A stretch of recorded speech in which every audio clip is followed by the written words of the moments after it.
importante e convidando para fazermos uma bicicletada leve, com uma passeata, para a gente ir. Porque, olha, sem pressão não há solução. Isso é uma coisa que eu tenho repetido. E falo até para dentro do governo. Pressionar o próprio governo. Eu, de dentro do governo, se não pressionar, não tem solução, não vai sair. E tem que brigar. Eu cito aqui um caso que eu não vou mostrar aqui, mas foi em outra palestra que eu fiz em Manaus, e depois em Aracaju também eu fiz uma palestra muito interessante. Interessante não eu, nem a palestra, mas interessante que fizeram em Fortaleza. Eles pegaram, o pessoal estava brigando para ter uma ciclofaixa na via, e foram lá e resolveram pegar um gesso, uma pedra de gesso, e começaram a riscar com uma trena. Eles começaram a riscar e marcaram a ciclofaixa. Depois pegaram um indivíduo que era um inventor meio mandrake, não era engenheiro, nada disso, engenheiro mecânico. Pegaram um carrinho de supermercado, montaram um balde de cal com um furo, com uma torneirinha, e esse balde de cal com mais uma água, e aí um motorzinho, e eles foram naquela marcação de giz e foram empurrando o carrinho de supermercado e foram marcando e fizeram a ciclofaixa. Foram interpelados por uns policiais que chegaram na caminhonete e começaram, e o rapaz levou uma conversa tão grande com ele que no final os policiais, tá bom, bom trabalho. Agradeceu e falou, desejou bom trabalho para o indivíduo, como se ele estivesse fazendo uma pintura, está fazendo uma pintura num espaço público sem autorização. Muito bem. Aí o que aconteceu? Eles construíram o negócio, aí a prefeitura, sei lá, sentiu-se pressionada. 2 meses depois, houve uma bicicletada, a prefeitura fez uma ciclofaixa maravilhosa e eles foram lá. Então, sem pressão não há solução, não tem jeito, né? É uma coisa. Então, eu acho que a gente tem que brigar por isso. Então, essa questão da via calma, ela vai ter, dos 300 quilômetros, ela vai representar cerca de 80 quilômetros, né? Porque a gente conta nos 2 sentidos. Então, ela vai ter em todos os eixos, tanto norte, sul, leste, oeste, e alguns outros eixos, quer dizer, mais para a via do trabalhador, né, que a gente pretende fazer com esse esquema da via calma. Isso corresponde a 80 quilômetros. Ou seja, dos 200 e dos 300 já tem só 220, porque esse aí a gente vai conseguir fazer domesticamente. Aí, nós tiramos o outro coelho da cartola, que é a montagem de ciclorotas. As ciclorotas, né, são, o que elas são? Na verdade, assim, a gente trabalhar com vias acalmadas, vias de bairro, vias que tem pouco povoamento, que não são vias estruturais, não são vias coletoras, e nós tentamos fazer ligações da rede de ciclovias e ciclofaixas existentes e fazer algumas rotas. Para isso, nós inauguramos uma coisa muito interessante, claro que a minha presença lá também, dentro do IPU, que ajudou, e convidamos o pessoal da Ciclo Iguaçu, até porque eu estava na Ciclo Iguaçu, convidamos para eles fazerem uma pesquisa, né, junto a todos os ciclistas que frequentam o site da Ciclo Iguaçu, para que eles apresentassem as ciclorotas mais importantes que eles acham que o governo deveria implantar. E aí, com isso, demos um prazo para eles apresentarem e eles chegaram a 140 propostas. Das 140 propostas, nós íamos escolher as 3 mais votadas para fazermos o trabalho, fazermos o projeto. E fizemos uma outra reunião com eles e que eles trouxeram sistematizadas 90. E aí fomos ver a consistência lógica dentro do conceito de ciclorota. E aí baixou para 32, né? 32 ciclorotas. Porque aí pedia, por exemplo, uma ciclorota na via rápida. Não tem como. Aí isso está fora do próprio conceito de ciclorota, de trabalhar ligação de vias acalmadas. Muito bem. Com isso, Nós chegamos a 32, eles vão entregar isso, entregaram ontem, né, à noite, eu ainda não vi, então nós vamos trabalhar as 3. Uma delas, com certeza, que já é uma das 3 mais votadas, nós já estávamos fazendo, já sabíamos, que é uma que vai ligar Afonso Camargo até o Hospital São Lucas, lá na João Roberto, através da Atílio Borges, que é uma via mais acalmada e que a gente não faz nada. A gente até acha que tendo estacionamento dos 2 lados da via é bom, porque a via naturalmente é uma via acalmada. E no futuro há uma ideia, se essas vias acalmadas se consolidarem, trabalhar melhor as calçadas, retirando das calçadas todos os penduricalhos, vamos chamar assim, que se colocam nas calçadas e que são ruins para a mobilidade das pessoas com deficiência. E essas ruas a gente quer que elas sejam congeladas, de certa maneira, do ponto de vista de criação de novos binários, de tráfego, de fluidez do tráfego motorizado. Não, essas vias, pronto, ficam quase que congeladas no espaço da cidade, como se fosse um tombamento da mobilidade, né? Para rotas de pedestres, para rotas de ciclistas, né? É uma coisa que a gente pretende. Não conseguiu ainda? Está difícil, meu Deus do céu. Eu não imaginava que ia ser tão complicado assim. Vamos ver. Tinha umas imagens fantásticas.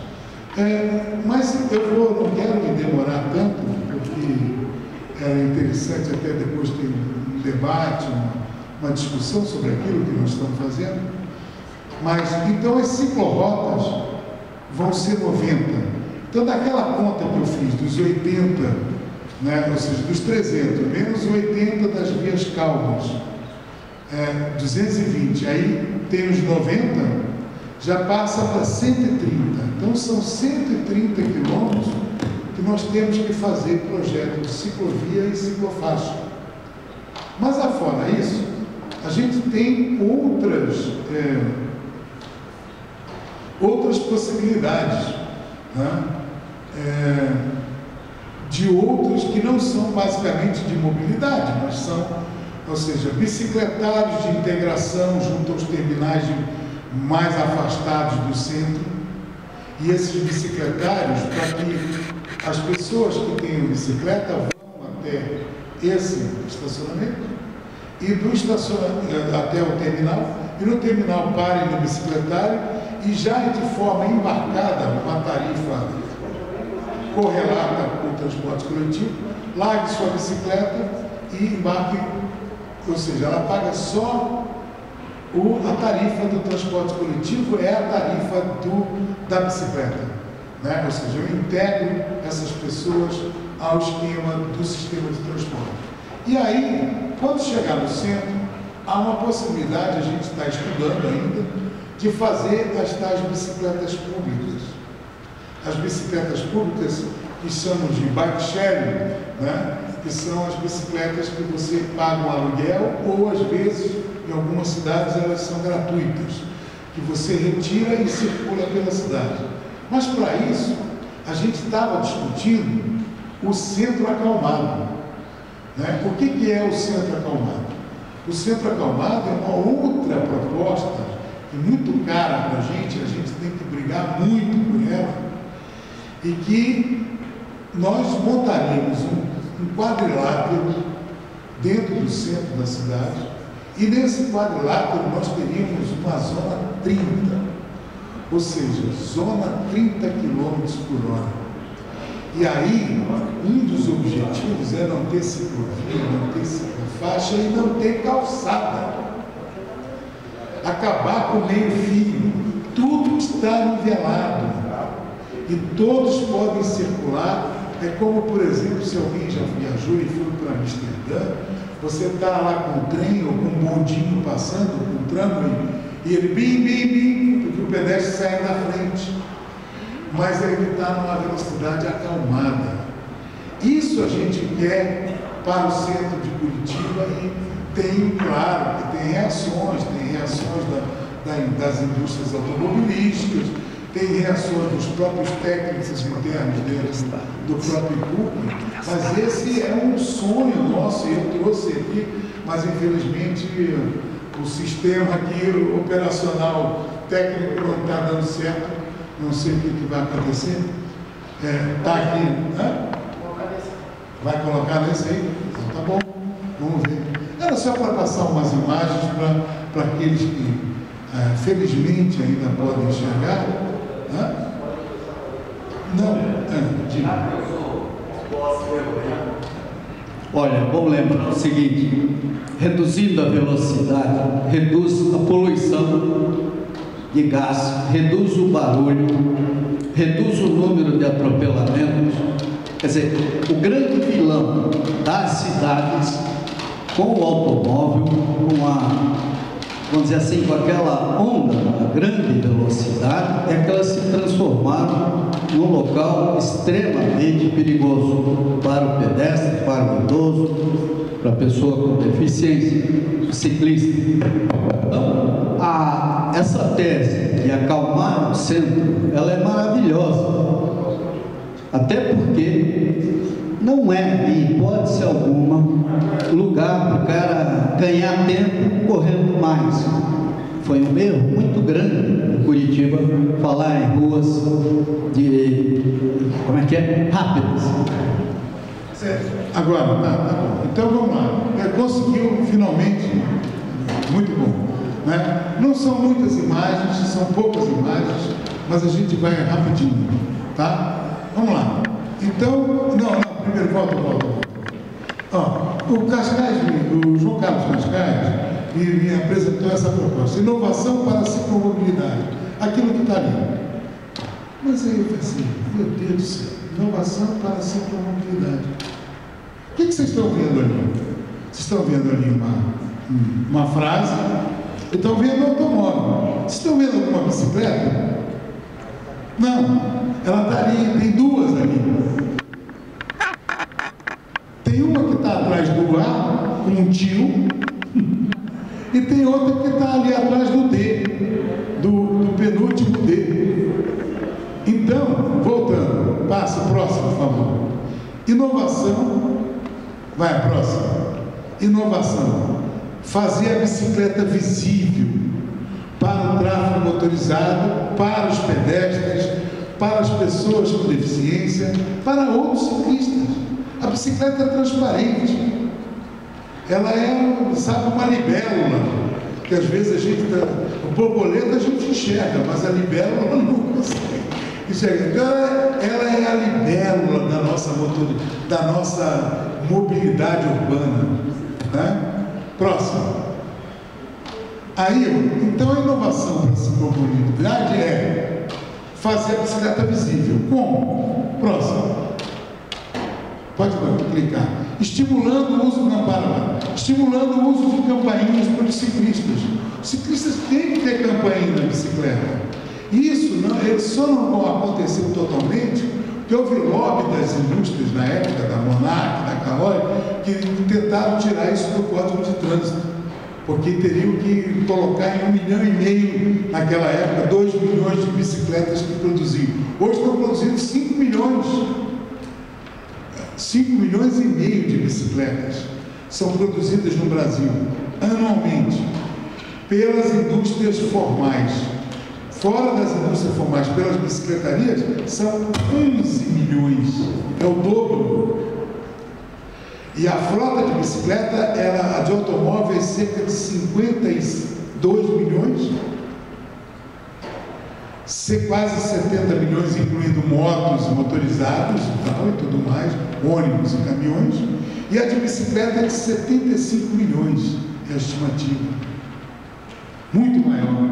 Então, estimulando o uso de campainhas, estimulando o uso de luzes refletoras na bicicleta, para ela se mostrar visível.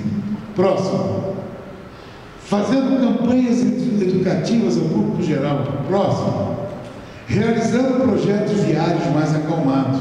Próximo. Diminuindo a velocidade do tráfego geral. Importantíssimo.